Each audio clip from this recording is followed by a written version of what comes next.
On September 4, 476 AD, the last emperor of Rome was removed from power. His name was Romulus Augustulus. He was a teenager. The man who deposed him didn't even bother declaring a new empire. He just sent the imperial crown back to Constantinople and went home. The most powerful civilization in human history didn't end with a battle. It ended with paperwork. And nobody in Rome that day understood what had just happened. Life continued. Markets opened. People complained about prices. The word fall was applied centuries later, by people looking backward at a catastrophe that nobody living through it recognized as one. That's the part that should stop you cold. When people think about how empires collapse, they picture invasion, a dramatic moment, walls breached, cities burning, a clear before and after. The story we tell ourselves is that great civilizations are destroyed by external enemies, by forces that arrive from outside, by something that can be seen coming and, theoretically, stopped. History does not support this. Not consistently, not even usually. Historians who have studied the collapse patterns of more than a dozen major empires, Rome, the Ottoman, the Han Dynasty, the Mongol Empire, the British, found that external invasion almost never causes collapse on its own. Invasion is almost always the final scene of a story that began decades, sometimes centuries earlier, deep inside the empire itself. The walls don't fail because the enemy is strong. They fail because nobody maintained them. So the real question isn't what destroyed these empires. The real question is what they did to themselves first. And the answer, when you actually look at the evidence, follows a pattern so consistent it stops feeling like history and starts feeling like a warning, being delivered across time to a specific audience. That audience might be us. Archaeologists studying the late Roman period found something in the soil itself: lead. Enormous quantities of it, concentrated in the sediment layers corresponding to Rome's peak centuries. The Romans used lead pipes for their water systems, lead vessels for cooking and wine storage, lead acetate as a sweetener. Recent analysis of alpine ice cores, which preserve atmospheric deposits going back thousands of years, confirmed that Roman-era lead pollution was so extensive it left a measurable signature across the entire northern hemisphere. Lead poisoning at chronic levels causes cognitive impairment, mood instability, difficulty with long-term planning, and impaired decision-making. The Roman ruling class, who consumed the most processed food and the most stored wine, received the highest exposure. Some historians now argue that the administrative deterioration visible in Rome's later centuries, the erratic emperors, the short-sighted fiscal policy, the inability to execute long-range strategy, may have had a neurological component that nobody at the time could have identified. An empire may have been partially undone by its own plumbing. But that's not the pattern. That's just one thread. Pull on the others. The Han Dynasty in China collapsed in 220 AD, after 4 centuries of dominance. Historians examining the fiscal records of the late Han period found a specific sequence that had repeated itself throughout the dynasty's decline. Wealth concentrated. Large landowners absorbed smaller farms. The tax base narrowed because the wealthy had the political connections to avoid taxation. The government, starved of revenue, debased its currency and cut military spending. Infrastructure deteriorated.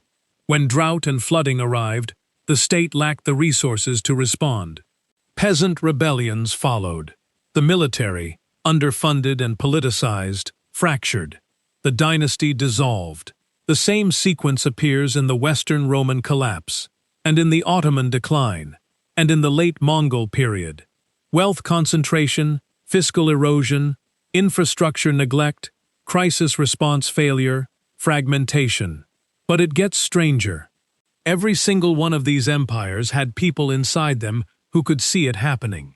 Roman senators wrote about fiscal irresponsibility. Ottoman administrators documented the empire's deteriorating finances in explicit terms. Han Dynasty scholars produced detailed analyses of land consolidation and its effects on state revenue. The diagnosis existed. The documentation existed. The pattern was visible to the people living inside it. And nothing changed. Psychologists studying institutional decision-making found a phenomenon they call collapse blindness. Not ignorance, not stupidity. Something more specific and more disturbing. When a system has been functioning for long enough, the people inside it develop an automatic assumption that it will continue to function. The longer the system has existed, the stronger this assumption becomes. It operates below conscious reasoning. It shapes which information gets prioritized, which warnings get dismissed, which reforms get described as unnecessary or extreme. The Roman Senate, by the 4th century, had been operating continuously for over 800 years. 800 years of institutional memory encoding the assumption of continuity. A senator proposing radical fiscal reform wasn't just fighting political opposition. He was fighting 8 centuries of embedded expectation that the system would self-correct, because it always had. And that's not even the strange part. The strange part is what researchers found when they studied the timelines more carefully. In almost every major empire collapse, the period of greatest cultural confidence, the art, the philosophy, the architectural ambition, the sense of civilizational pride, coincided almost exactly with the beginning of the structural deterioration underneath it. Rome's most magnificent building projects happened while its finances were quietly becoming unsustainable. The Ottoman Empire's most sophisticated cultural output appeared in the same century its administrative systems began failing. The confidence wasn't false, exactly, but it was covering something. Then, researchers discovered something disturbing. The empires that collapsed most completely were not the ones that ignored the warnings entirely. They were the ones that responded to warnings with surface-level interventions that made the underlying problem worse. Rome, facing a revenue shortfall, debased its currency, which temporarily funded the government while destroying long-term economic confidence and triggering inflation. The Ottoman Empire, facing military pressure, sold government positions to raise funds, which temporarily solved the budget while corrupting the administrative class that was supposed to manage everything else. Short-term fixes that delayed the symptoms while accelerating the disease. But this creates another problem. Because if you look at what those interventions looked like from the inside, they appeared rational. Given the immediate pressure, given the available options, given the political constraints, the short-term fix was the reasonable choice. The people making these decisions were not fools. They were intelligent actors, operating inside a system that rewarded short-term stability and punished the kind of long-term restructuring that might have actually worked. The system itself selected against its own survival. Here is where this stops, being ancient history. The pattern doesn't require a specific geography or a specific century. It requires a specific set of conditions. Wealth concentration that narrows the tax base. Infrastructure investment that gets deferred in favor of short-term budget relief. An administrative class whose incentives are misaligned with institutional health. A political culture that mistakes confidence for stability. Warning systems that exist but whose outputs get reclassified as alarmism by people with structural reasons to prefer reassurance. Those conditions are not confined to antiquity. The United States has been the dominant global power for approximately 80 years. Its infrastructure, built largely in the mid-20th century, is now rated D+ by its own civil engineers. Its wealth distribution has reached concentration levels not seen since the period immediately preceding the 1929 collapse. Its political system has developed a structural inability to pass long-term fiscal reform. Its institutions are operating on frameworks designed for a different century and resisting update with the specific, documented energy of organizations that have existed long enough to mistake their own procedures for natural law. This is not an American problem. It's a pattern problem. And the pattern doesn't care about nationality.